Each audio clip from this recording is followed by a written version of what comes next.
You are welcome back. My case, the parable of the 8 monkeys.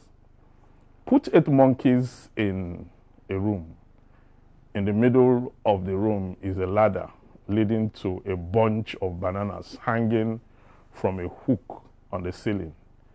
Each time a monkey tries to climb the ladder, all the monkeys are sprayed with ice water, which makes them miserable. Soon enough, whenever a monkey attempts to climb the ladder, all other monkeys, not wanting to be sprayed on, set upon him and beat him up. Soon, none of the 8 monkeys ever attempt to climb the ladder. One of the original monkeys is then removed, and a new monkey is put in the room. Seeing the banana and the ladder, he wonders why none of the other monkeys are doing the obvious. But undoubted, he immediately begins to climb the ladder. All the other monkey falls upon him and beat him silly, and he has no idea why. However, he no longer attempts to climb the ladder. A second original monkey is removed and replaced. The newcomer again attempts to climb the ladder, but all the other monkeys hammer the crap out of him.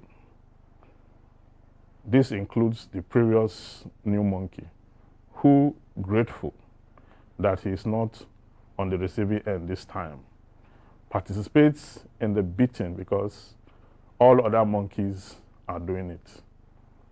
However, he has no idea why he's attacking the new monkey. One by one, all the original monkeys are replaced. 8 new monkeys are now in the room. None of them have ever been sprayed by ice water.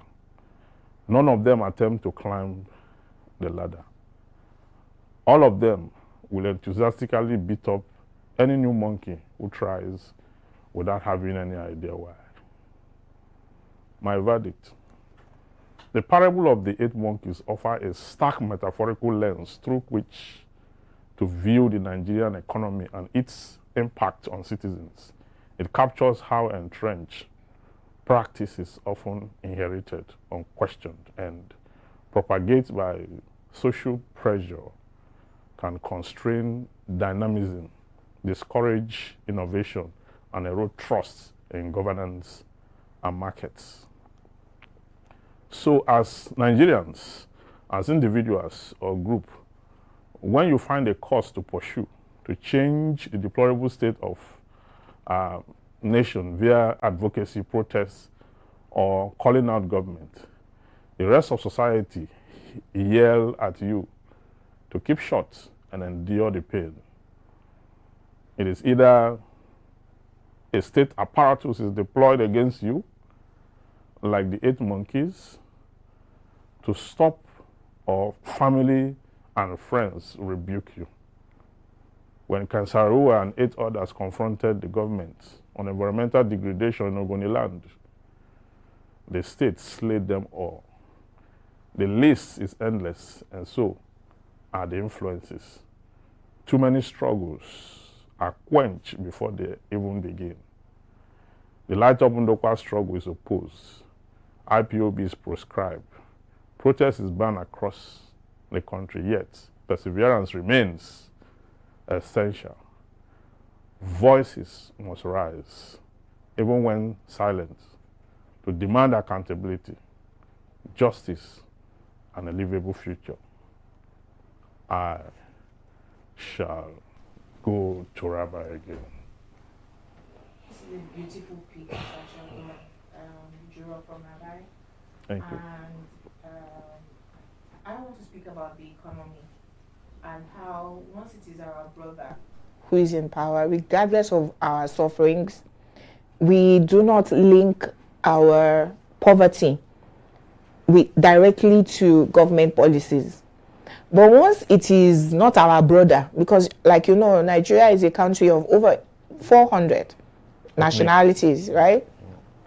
Once it's not our brother, again, even though we do not directly link government policies to our suffering, everything that he's doing is wrong. So this week, RMAFC, Revenue Mobilization and Fiscal Policy, God bless you, sir. We're talking about increasing allocations to states and local governments. We all know that local governments now have autonomy. Their monies are supposed to come directly from federal government to them, right? Yeah. They are increasing allocation because, I mean, we've removed all the subsidies that we used to spend our earnings, our revenue on. Secondly, we're talking about also increasing the salaries of leaders, presidents, ministers. Public officers. Yeah? National Assembly. Not civil servants, public officers.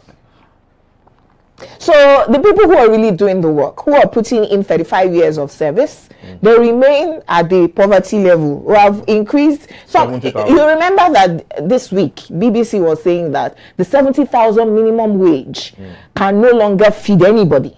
But it has divided in some states. Can you imagine? Yes. You remember that if not because of riot, even the youth corps members would not have been getting their own 70,000. They were still getting 30,000, even though the money had been increased since Democracy Day last year. So the people who are doing the work, right? Economic hardship will not allow us think. But once it's our brother in power, we will defend him. The politicians who come 4 years or 8 years maximum, right? Or an appointee can even be there for 6 months and get sacked and be replaced. They get huge sums as remuneration, allowances, bonuses, extra codes, and all sorts of funny things. And we, the victims, defend them. It's truly 8 monkeys that have never been wet in our lives. We will keep on beating the other victims like us, not knowing why we do it. It's unfortunate. Very unfortunate.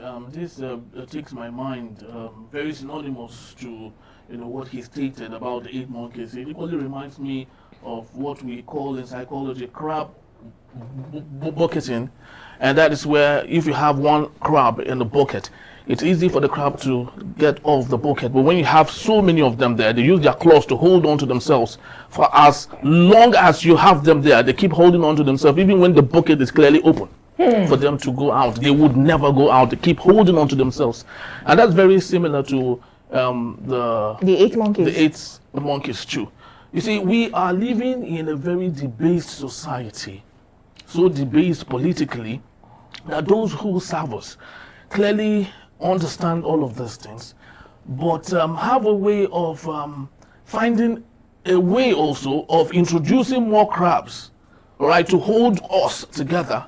Why they do what they do. The last time I checked, President Bola Ahmed Tinubu is worth $8.4 billion. Jesus Christ. How much is that in Naira? Trillions. Trillions. Donald Trump is just 3.5. So our president is worth more than Donald Trump, who's a businessman. A businessman with estates all over the place, golf courses all over the place. Is worth 3.5 billion. With businesses all over the place. We can't even tell what our president does. Well, he has businesses. What too. These businesses actually? What are the fraction of those? Newspaper, TV station. So this is the situation we found ourselves. Unfortunately, these people have a way of masquerading crabs, right, to hold on to the main crab from not getting off the bucket. And that is the problem. So I do not know how, as a people, we can identify the true crabs from the not so true ones, so we can have a way of distilling it. I do not know if there's a solution to this. That is why each time one of us asks, why are we suffering? We are the reason why we are suffering. Hold on. Instead of us to address the question why we are suffering, everybody will pounce on her. Yes. Look at the riot issue. He's my brother. Why are you questioning him? Why? Okay, sir. Look what he's smelling. This man is a terrible president. You understand? Do you know what happened? A lot of people came and said that she's Igbo. That she's Igbo from Cross River. So at the end of the day, ignorance. At the end of the day, even all of us who have not been sprayed by our ice water, a type of the 8 monkeys. We are beating ourselves. No, we are already confined and conformed to hardship. Yeah. Pastor Sam Adeyemi said that we have a craving we have a culture for the taste of poverty. That our craving for the taste of poverty is very high. That a person that will redeem this country will have to come from a place that I've not witnessed. The person has to come from a place where he can stand and say, I cannot take this, that there will be no light and I will be okay. There will be no water and I'll be okay. You now reference Moses, how that Moses had to lead the children of Israel. But God ensured that Moses never grew up in that wilderness. Yeah. He grew up in Pharaoh's palace. If not, when they were telling him they were going back, he would have led them back. Yes, he would have told them that. Let us go. That's a garlic for you guys. Is it not better than this place where? So, at the end of the day, those who have been acculturated, yeah, very true. Those who are already in the net, acclimatized. It is very tough. It is very tough to use those same soldiers to find redemption. Very true. It is very, very tough because someone was saying that someone was casting aspersion on people, children who are born illegitimately, or who are born, who supposedly not born out of wedlock. You understand? And when he left off that, he started talking about Jesus himself. Okay, someone now came there to the comment section and said, "Don't you know that Jesus himself was born out of wedlock? There was adoption that Joseph did. Joseph adopted him. Yeah. It was not from the true cause of. So when the guy just made the statement, it was like everywhere, everyone kept quiet. It's true. And everyone started thinking. It's true. So like this is an epiphany. Yeah. So before we'll be able to break out from this thing we're into, it's going to take a long time. If we ever get out. It's going to take a long time. For 111 now. Is it not for me? The one point I want to drop is, why don't we just break this country? Look. We are different ethnic nationalities. I'm not saying dissolve Nigeria. I'm not saying dissolve Nigeria. A loose federation. True federalism. A loose federation. Everybody is going to compete. You see, the Israel. We were there before now. Thank you. In 1963. We were there. I did a research. The people who wanted to preside over a bigger Nigeria were the ones who made us a republic. Sorry for interrupting. Some days ago, I just went on a research, and I found out that before independence, the regions had scholarship boards through which they were sending people abroad. Now, Britain now classified degrees from American universities as inferior before independence, and the colonial masters were telling Nigerians, don't go to American universities. Yeah. It was Nnamdi Azikiwe who actually insisted, no, come, they are more liberal than because he schooled in America. Yeah. So he was one who was saying, come, they are more liberal. So you can see that we had everything that we needed to have, excelled and progressed. Without all of this, out of the western region, you had the Midwest. If from the east, you had the southern minorities, which was even settled as at 1959, the Willings Commission. Yes. Then from the north, if we had those pockets here and there, by now, the north were not ready. But if you remember the TV, there was this uprising in TV land.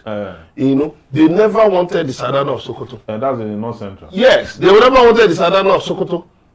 So at the end of the day, that's the president of the of Northern. So at the end of the day, if we had continued on that course, if the January 15, 1960 school had not occurred, some people are saying maybe it would have been better. But in the north, there were reports that some minorities were rejoicing in the north when the coup took place. Yeah. That they felt, that they were suppressed. Yeah. Then in the east, too, the minorities too were happy that they were out of domination, the eastern domination and all of that.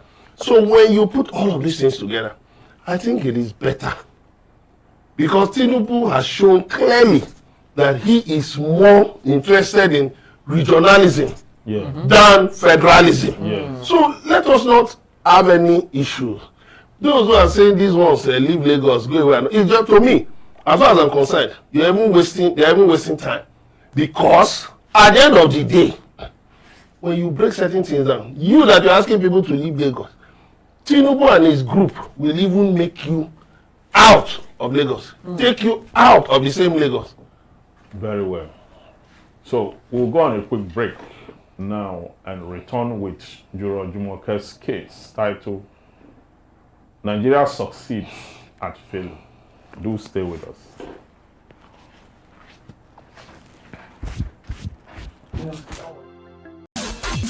Middlemen.